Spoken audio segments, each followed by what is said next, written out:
એક જણો મને કે મારે સમાજ સેવા કરવી, શું કરવું? મેં કીધું નડો માં કોઈ. અને નડવાની તો સેવા જ છે ને. પીપા પાપ ન કીજીએ, પીપા પાપ ન કીજીએ, પુણ્ય કિયા શોભા. અને બીજી વાત શું છે, સોક્રેટિસને એથેન્સની એક વારાંગના એમ કીધું કે તમારા તમામ શિષ્યોનું પતિત કરી દો. સોક્રેટિસે સરસ જવાબ આપ્યો કે મારું કામ જે છે ને એ પહાડ ઉપર ચડાવવાનું છે, અને તારું કામ રહ્યું ને એ પતનની ગરતામાં ધકેલવાનું. એટલે એ સહેલું છે અને એ થઈ શકે. જો સદગુણો પ્રાપ્ત કરવા માટે મહેનત કરવી પડે. સારા વૃક્ષો ઉગાડવા, આંબા છે, પીપળ છે, કે ગુલમોર છે, કે સરુ છે, તો એના માટે પ્રયાસ કરવો પડે છે ને. અમે સ્કૂલના કમ્પાઉન્ડમાં વડ વાવ્યા છે, લીમડા વાવ્યા, પણ મહેનત કરી, પાણી પાવું પડે. અને આંકડા ને બોરડી ને ધરો મારે કોઈ વાવ્યા નથી, એની મેળવી. સારા ધન ધાન્ય માટે પ્રયાસ કરવો પડે છે ને. ઓલા એની મેળે આવતા રહે. ગલી ગલી ગોરસ ફિરે, મદિરા બેઠી વિખાય. અલિફ બે તેજ સીખે थे वही कुरान पढ़ने को. એક જ હરખો કક્કો એક જ વર્ગમાં એક શિક્ષક શીખવતો હોય. હવે એ જ કક્કાથી એક બહુ સુંદર સુવાક્ય લખી શકાય છે ને, ભગવાન બુદ્ધ ભલા થાવ અને ભલું કરો. આવું સુવાક્ય તમે લખી શકો. Why build the cities glorious if man unbuilded grows, in vain we build the world unless the builder also grows. આવું તમે લખી શકો, પણ એવો ઉપયોગ નથી થતો. છે જે થાય છે એ કઈ મારે દાખલો નથી દેવો, પણ આ માટે છે. અને પછી એને એમ થાય, ઘણા એવું નાના બાળકોના ફોટા હું ઘણી વાર જોઉં, એના યુવાનીના ફોટા જોઉં, ત્યારે એમ થાય કે આ કેટલા નિર્દોષ તેજસ્વી આ બાળકો હતા, અને કેવું આનું જીવન થઈ ગયું. ગુનેગારોं की दुनिया में आकर हम भी गुनाह कर बैठे, कैसी पाई थी जिंदगी कैसी तबाह कर बैठे. ખોટે રસ્તે ચડી ગયેલો માણસ આકસ્મિક રીતે સાચી મંજિલે આવીને ઉભો રહે, એવું બને ક્યારેક જીવન. એક પ્રધાનની મોટર પાગલખાના પાસે આવીને અટકી ગઈ. પ્રધાનની મોટર ગમે એ થયું, પણ પાગલખાના પાસે આવીને ખોટવાઈ ગઈ. એટલે પાગલ નીકળ્યા બહાર બધા. શું થયું છે? ઓલા કે એક વ્હીલમાંથી 3 બોલ્ટ પડી ગયા છે. ગમે એક બોલ્ટ તો હાલે નહીં, ઈ આમાં વાંધો પડ્યા. તો પાગલ બધા કે એમ કરો, બાકીના 3 જે વ્હીલ રહ્યા ને એમાંથી એક બોલ્ટ કાઢી લ્યો અને આમાં લગાડી દો, તો 3 બોલ્ટમાંથી બીજા કોઈ ટાયરને કાંઈ વાંધો નહીં. આપણે જ્યાં જવું હશે ત્યાં પહોંચી જશો, પછી રિપેર કરાવી લેજો.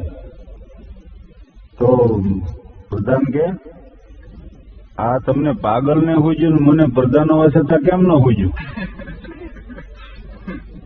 તો પાગલો બધા કે અમે પાગલ છીએ પણ પ્રધાન થોડા છીએ.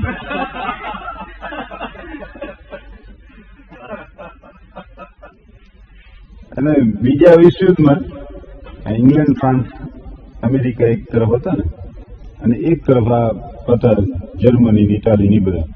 પણ એ હામ આવી રીતે કટાક્ષો કરવા. સટારી એક આખું વિભાગ છે રાશિમાં. મેં એક ઉદાહરણ આપ્યું કે દૌલત નામનો એક કલાકાર હતો, પણ સુરદાસ હતો, અંધ હતો, બહુ સારો સંગીતકાર હતો.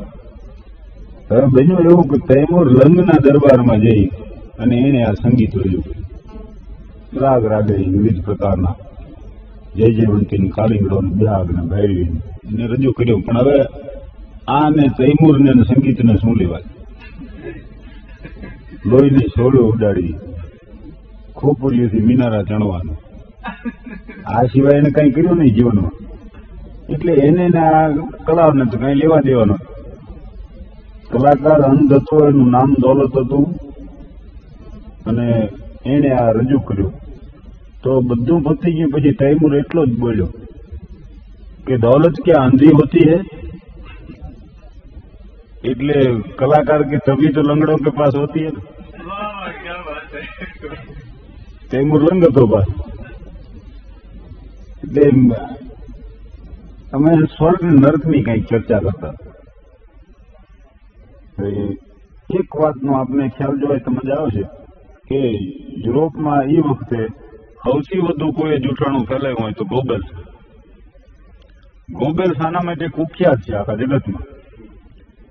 તો બન્યું એવું કે હિટલર મૃત્યુ પામ્યું, એનો commander in chief Hermann Wilhelm ગોરિંગે મૃત્યુ પામ્યું અને ગોબેલ્સે મરી ગયું.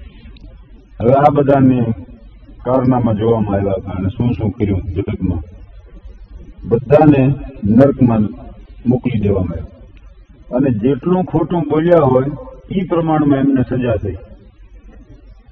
તો હિટલરને એક પછી સજા કરી, એકદમ દુર્ગંધ વાળું, જીવાત વાળું, ગંદુ પાણી, અને એમાં જેટલું ખોટું બોલ્યા હોય એટલા એને ઉભા રાખવા. ગળા સુધી હિટલરને ઉભો રહે. ગોરિંગનો વારો આવ્યો તો એને ગળા સુધી રાખ્યો, પણ ગોબેલ્સને માત્ર ડીચણ સુધી જ રાખ્યું. એટલે ઓલા બેને બહુ નવાઈ લાગી કે સૌથી ખોટું તો તું બોલ્યો અને આ તને કેમ આટલા સુધી બહાર રાખ્યો, તમને અહીં ગળા સુધી રાખ્યા. એટલે ગોબેલ્સ કે હું લંડન ટાઈમ્સના એડિટરના ખંભામાં જ ઉભો છું.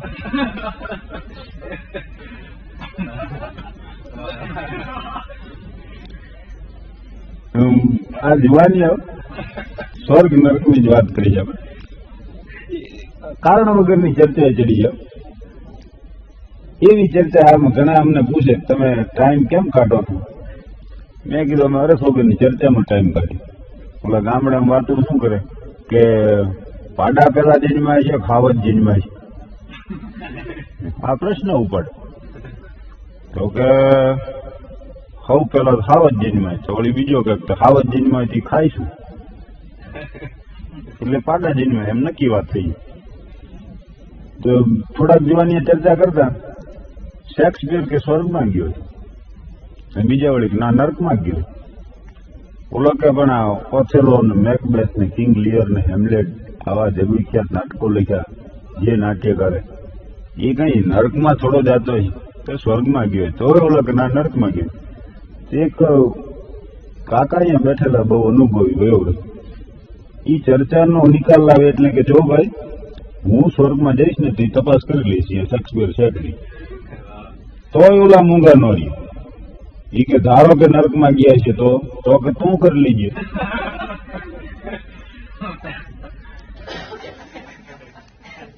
એમાં વલ્લભ અને વિઠ્ઠલ બે અમારા ખાસ મિત્ર. હું સામે છું એટલે વર્ણનની જરૂર નથી.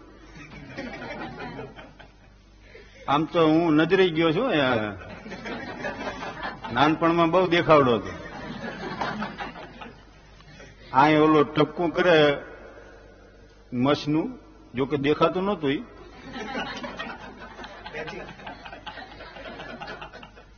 પણ વલ્લભનું જો આ વિઠ્ઠલનું જો વર્ણન કરું તો લાંબો તાળ જેવો, કાબર ચિત્રા વાળ, અડધા ધોળા ને અડધા કાળા, પણ એ ઢેફા ઓલો હોય ને ઢોરો, એના માથે ધરોડી ઉગ્યો એવા.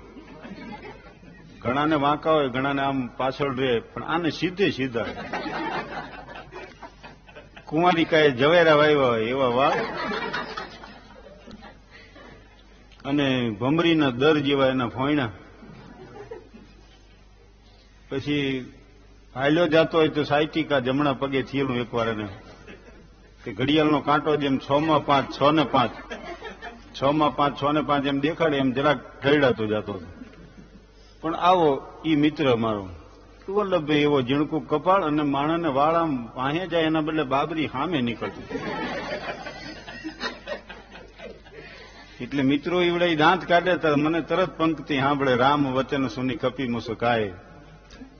હવે આવા મિત્રો આમાં અમુક જે હતા મેં નામ કીધા, એ તો સારી રીતે એનું શિક્ષણ મળ્યું, એને સારી રીતે જીવન ગુજારવાની તક મળી, આગળ વધ્યા. પણ બાકીના અમે તો જંગલમાં પ્રાણીઓ મોટા થાય એમ થયા, પ્રકૃતિના સંસર્ગમાં એમ. પણ આ મારો મિત્ર વિઠ્ઠલ ભોળો બહુ સ્વભાવ. અને અમે ભણતા ત્યારે જેમ અમે બધા બેસતા, એ મિડલ સ્કૂલ, એમાં અમારો વળી ખૂણાનો છેલ્લો રૂમ, એમાં અમે ગોઠવાઈ જઈએ. ડગલી ને પ્રાણલાલ ને જસવંત ને આ બધા હોશિયાર આગળ બે, પછીની બેન્ચમાં આ વિઠ્ઠલ ને વલ્લભ ને દામોદર ને કાંતિ ને કાનજી નીવડાઈ બે, એની વાંહે પાછા અમે બેસી બધા. હવે એકવાર એવું થયું, અમારે બીટી શાહ ઇતિહાસ ભણાવતા હતા. એમાં ઇતિહાસ ભણાવતા ભણાવતા એણે પૂછ્યું કે 1857નો જે સ્વાતંત્ર્ય સંગ્રામ થયો એમાં ભારતીય સેનાના સેનાનીઓ કોણ હતા? એટલે વિઠ્ઠલ ઉભો થયો. અમે ધીરેથી વાંહેથી કીધું, જાણ ભેદું. એટલે વિઠ્ઠલ ઉભો થઈને કે જાણ ભેદું. એટલે આવા પ્રસંગો અમે એને હેરાન કરતા એનો હું એકરાર કરી લઉં. પણ ક્યારેક એનું પાછું એવું વિપરીત પરિણામ આવે. હવે એને સર્કસ કોઈ દી જોયેલું નહીં. તે અમે થાનથી અહીંયા રાજકોટ સર્કસ જોવા ગયા, ગોલ્ડન સર્કસ. પણ એવો અવાચક થઈ ગયો. એ હા મોટો તંબુ જોયો, માસે એ લાઈટો જાગ જમાળ, એ ફરતા એના વળી આ રાની પશુઓ બધા રાખેલા, સિંહ, હાથી, દીપડા, ચિત્તા. એટલી બધી એને નવાઈ લાગી. જિંદગીમાં પહેલી જ વાર જોયું સર્કસ. અને એમાં એ ટિકટું લઈને ગેલેરીમાં ઊંચી અમે બેઠા અને આણે જ્યાં એ ઓર્કેસ્ટ્રા જાત જાતના સ્વરોથી શરૂ થયું અને સર્કસ વાળા આવ્યા, એ પુરુષો અને સ્ત્રીઓ અવનવા પોશાકમાં. કારણ કે હાવ વિચિત્ર તદ્દન જુદી જાતના પોશાક હોય. અને ઝૂલાનો ખેલ શરૂ થયો. પણ વિઠ્ઠલ ક્યાંય આમ મટકું ન મારે. સર્કસ જોવે તો આમ ડોળા ફાડી. અને એ ઝૂલો આમ શરૂ થયો તો હારે ને હારે એ ઉપડ્યો. એને એમ કે જરાક મટકું મારશું તો કંઈક જોવાનું રહી જાય. પહેલવાન એક આવીને મસલ્સમાં છે ગોળો મીંડ્યો ફેરવાથી એની જગ્યાએ મીંડ્યો આમાં. અને એમાંય મોતના ગોળામાં મોટરસાયકલ ફેર્યું તો એક ધારો ઉપડ્યો. વચ્ચે વળી એવો એક કાર્યક્રમ આવ્યો. એક લાકડાનું પાટિયું મૂકવામાં આવ્યું. એમાં એક સ્ત્રી આવીને ઉભી રહી.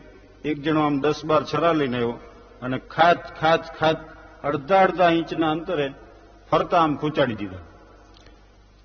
માણસોએ તાલીઓના ગડગડાટ કર્યા. પણ વિઠ્ઠલ અમારે બોલ્યો કે દર વખતે એક જરી ખાટું રહી જાય.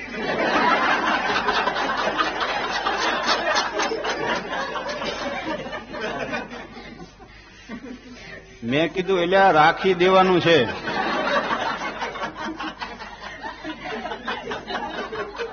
અહીંયા નથી આંટી દેવાનું.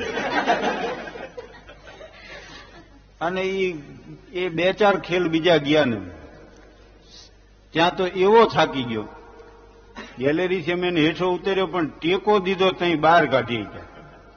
અને મને કહે હા હું તો થાકીને લોજ થઈ ગયો. પછી મેં એને સમજાવ્યું. મેં કે જો વિઠ્ઠલ, આખા સર્કસમાં તું 1 મિનિટ સ્થિર નથી બેઠો. કઈ સર્કસ વાળા તો બદલાતા રહેતા અને તું એકનો એક હતો. આ તો હારું છે ખાલી થાકી ગયો ને કે પડી ગયા ઠામું હોય. અને નાનકડું બાળક હોય એ નિશાળે જતું હોય, એમાં વળી નિશાળે બેહાર્યું હોય ને એને વળી ચાંદલો કર્યો હોય, ભરતવાળી ટોપી, એ પાટી લઈને જતું હોય, મોટો એકડો લખ્યો હોય તો બહુ સુંદર લાગે. પણ મોટો ભડબાદર હોય ને એ વળી નિહાળે બેહાર્યો હોય, કોટીમાં દાણીઓ પીડ્યો હોય. બધા છોકરામાં સૌથી મોટો ઈયો. અને કોઈ બી દરવાજેથી એને પ્રવેશ ન કર્યો. વંડી ઠેકી આવે ને વંડી ઠેકી. યાત્રાના સ્થળો જે હોય અહીંયા યાત્રીઓના પ્રાચીન દાખલા તરીકે થોડા યાત્રીઓના હાથમાં કોપરા હોય ને વાંજરા જટીને ભાગી જાય. એમાં નાના છોકરા બિચારા ભાગ લીધો હોય તી પડાવીને ભાગ્યો હોય અને એક પણ લખણ એનું સારું. ઇતિહાસમાં રાણી વિક્ટોરિયાના ચિત્રને બ્લુ પેન્સિલ આમ હોઠ અડધો બગડ્યો હોય, આ બધી લીટો પાડ્યો હોય, વિક્ટોરિયાને બેઠો મૂછું કરતો હોય. એની નિશાળ મૂકી અને દીકરીઓ જ્યાં ભણતા હોય ત્યાં વેલો જઈને બેઠો હોય. પૂજારીને મંદિરના ટાઈમમાં ફેરફાર થાય પણ આના ટાઈમમાં ન ફેરફાર. મંદિરને ટોડલે વાંદરા કંડાર્યો હોય બસ અહીંયા બેઠા હોય. અને સમગ્ર જીવન નડવા, પૃથ્વી માથે પેદા જ નડવા માટે થયા હોય. હું તો મજાકમાં કહું છું પણ ખરેખર સાચું છે કે ભાઈ